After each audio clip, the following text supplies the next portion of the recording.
Ben senin yapışmıyorsun. Ama sevgilerden yine sevgiler nerede? Nasıl kaybar mı? Gönül ağzına.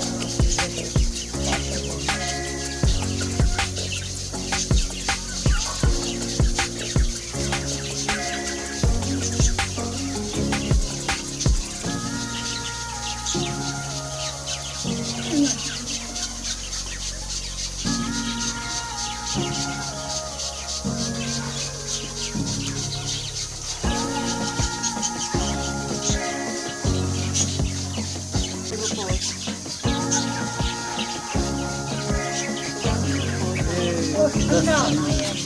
Ay, nasıl yazıyor?